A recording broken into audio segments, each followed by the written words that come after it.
this is Noma Dimitri. Life in Europe in the Middle Ages was not easy, especially if you were not part of a large enough city that was surrounded by walls.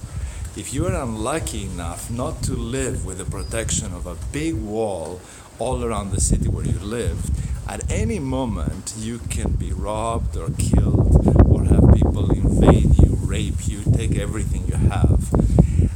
So these cities were very, very dense, and they were surrounded by very, very high walls that were maintained by the entire populace under the auspices and with the money of the rich duke or count or whoever it was that was running the city at the particular time.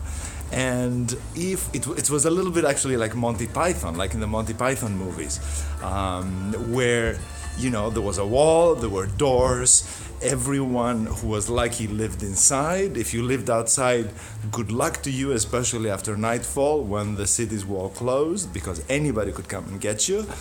And if you were inside and living in a street like this, relatively crowded, you were safe.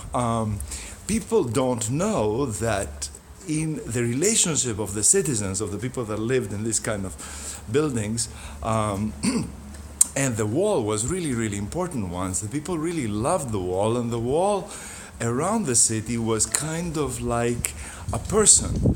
And people actually wrote poems. There have been many poems found from the Middle Ages that are addressed to the protective wall, which in France is called le mur. That's how we have intramural and extramural, inside the walls and outside the walls.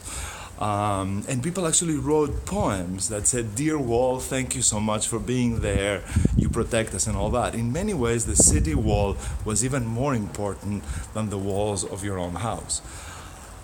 This can still be found in many, many well-preserved cities in Europe. And if you like history and if you like beautiful places, I totally recommend that you visit some of them.